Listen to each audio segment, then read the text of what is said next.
Welcome to Just In. I'm your host, Adriana Lamar, here with Sammy Wells and Tommy Scott.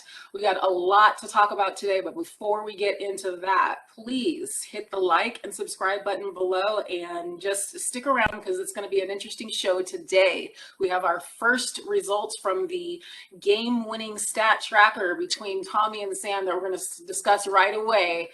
Cowboys' first game of the season. So once again, hit the like and subscribe, and we will be right back.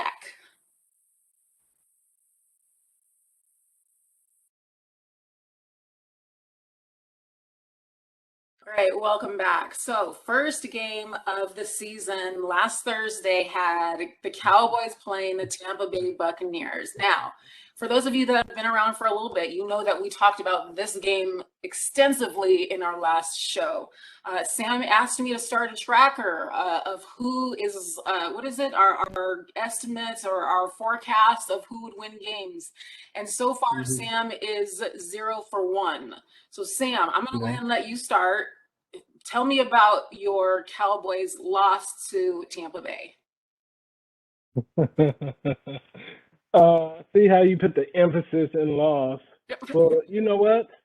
Honestly, I'm not going to let you Justify two. that with a I'm response. No, not. I'm just playing. I'm not going to let you two hurt my spirit because you know what? I was actually proud of my Dallas Cowboys. They Okay, actually played really, really well, they actually. they There were they times when actually I play. thought I would have to eat my words. So Vegas had the Buccaneers beating the Cowboys by 14, and everybody was saying it was going to be a blowout. But as I stated on the show, as I stated on the show, I was correct on one thing that Dan Quinn in my defense was actually going to show up and actually be better than what they were last year. I said that, and then also I said the second point with the reason why the Cowboys was going to win the game is because Dak Prescott. And can we doubt that Dak Prescott actually had a great? I mean, it was a. I couldn't even recognize Dak Prescott because he was playing so great. I mean, off a injury, ankle injury, he came through and he played a excellent game, over 400 yards throwing in the game. But at the end, it did come to a controversy call of them not calling a offensive pass interference on Chris Godwin when he pushed my defender off of him. And, it just reminds me of the first game that the Cowboys had with the Rams when Michael Gallup and Ramsey was getting into it, and they call an offensive pass interference on Michael Gallup. So not only the NFL is 2-0 on calling a bogus call on in 2020 against the Rams, and not calling the offensive pass interference in this game. And you know what? But you know what? I give Tampa Bay no credit at all because the fact of it is they cheated my boys. My boys came in there, played way better. Had a better effort and played a way better game. But hey, at the end they had Tom Brady that got them down the field to kick a field goal to win the game. And I could blame it on my kicker that missed early um, field goals in the beginning, and I can say that our offense should have capitalized on most of the turnovers as far as when we were in the 20 down in the red zone. So, you know, I'm actually, I'm upset about the loss, but I'm happy going forward because I just feel that we're going to win our division. We're going to definitely win our division, and we definitely are going to go to the Super Bowl this year because Dak Prescott after the game told Tom Brady, "Hey, we'll see you in the playoffs." Punk. I don't know. He said punk, but anyway, I was proud of my Cowboys. So I want to say, I think Dak played a really good game, and I think any, question anyone has on his health, it was immediately squashed as a result of that game. That was really apparent. And he wasn't shy about doing what he needed to do on the field, right? So that would have been one of the things I would have been looking for is he overly cautious? And he wasn't, and that was great to see. But I will say, in watching that game, it was remarkable to me for these two teams to play basically evenly, given where the Cowboys were last season versus where Tampa Bay was. But the Cowboys had to expend so much effort to do so. I think, to me, that's where the game was kind of won and lost. Their stats are about even in terms of percentile, but it took the Cowboys 10 minutes longer to do all of that than it took Tampa Bay. And I think that may have had an issue towards the end of the game, is just the sheer, we're playing so much, our offense is playing so much longer than Tampa Bay's offense. And Tampa Bay is coming in here and really efficiently executing these plays, whereas Cowboys are holding on to the ball longer, but also that means they're working harder longer, right? So, I mean, I just found that really Not interesting. always. Not always, because you I'm can looking be at able to overall run the. game stats. The Cowboys had the ball for 35 versus 25 minutes. That's a long time, right? For Well, yeah, you can keep. A lot of teams do that to play keep away as far as running the ball and you keep can the clock do that, moving. but you can do that when you're ahead. If you're trying to reach and match other games' points, then you're not playing keep away. Well, You're being it's inefficient. also very helpful if you're going to run down the clock to do it at very strategic times. Like, I don't know, last couple minutes of the game, perhaps. Right? Buccaneers, but I agree that the Cowboys, when they had it going down under 2 minutes, they should have never called a pass play. I don't know the reason why Kellen Moore called a pass play on the very first down after CD Lamb had ran down to, I think, was the 30 or 35. I did not agree with the first play of throwing the ball. I was just like, go ahead and run the ball so we can get Tampa Bay can use their timeouts. But they threw the ball in the first play, stopped the clock, and I'm just like, you should have ran the ball.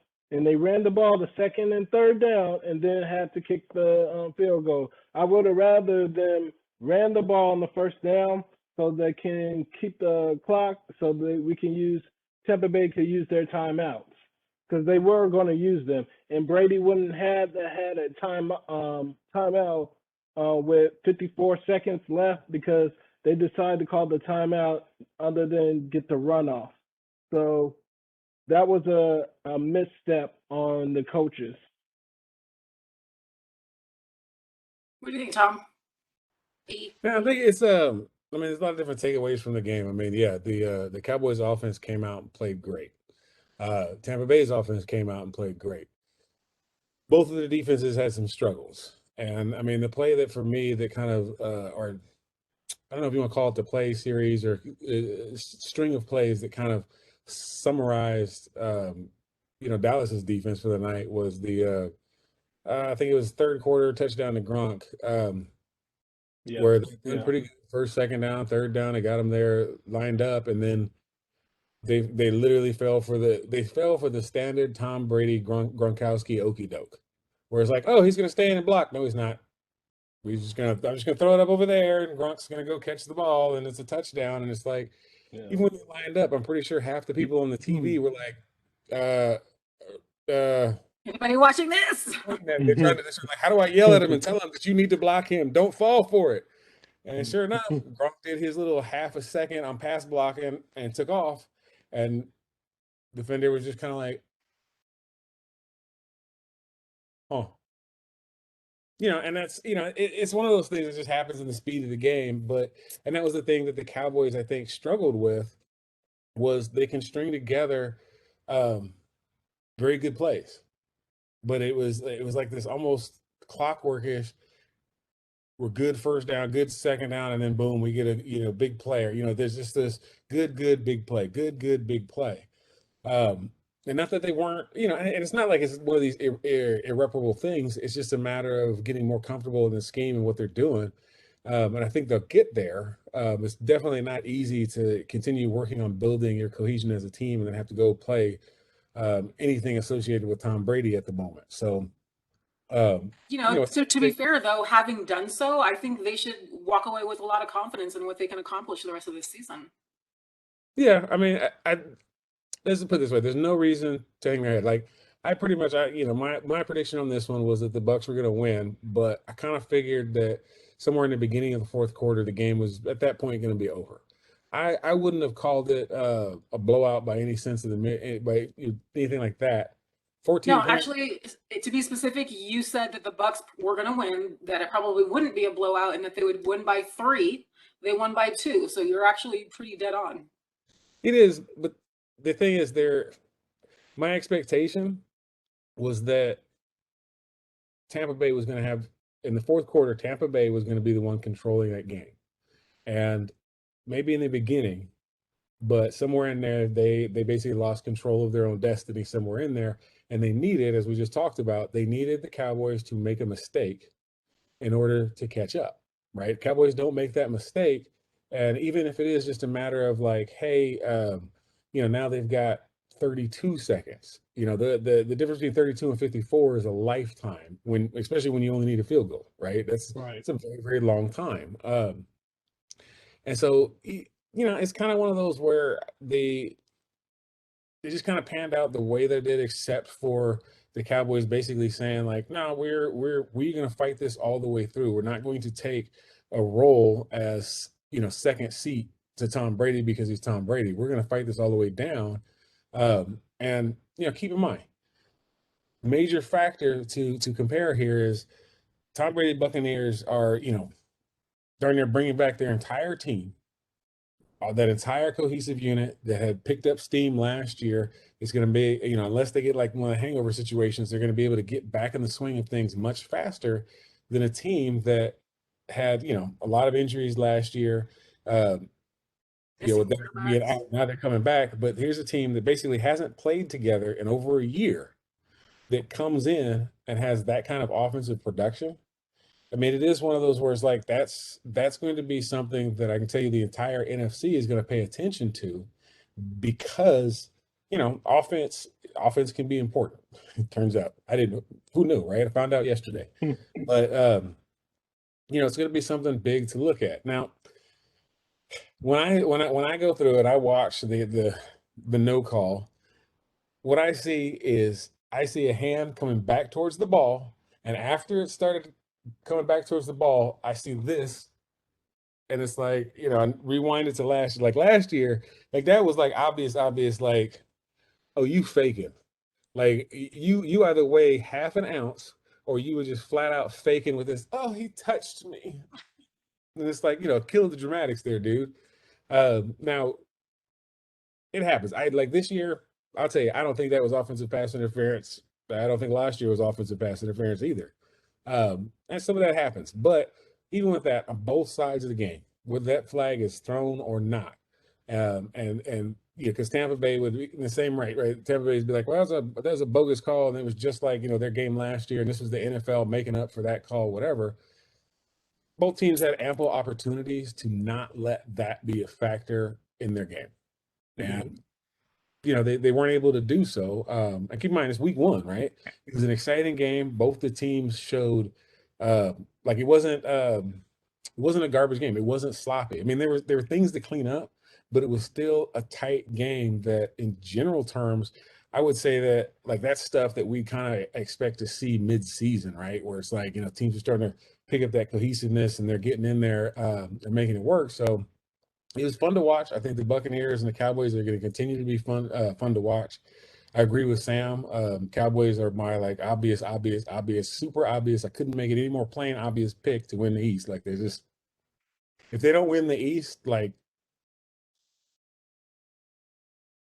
what the entire offensive line was kidnapped and held hostage in Tampa or something like that. I don't know. But it was a fun game to watch, and we look forward to more. And I think we were talking earlier before the show about them keeping an eye on Dak and running, MRIs occasionally to take a look and make sure everything's good, which is, good. Because if he stays healthy, at least from an offensive standpoint, he stays healthy, they're going to be rocking and rolling. Yeah, I agree. All right, well, let's take a quick break because I want to talk about another couple of teams that were tight. Let's talk about last night's Raiders game right when we come back. Raiders.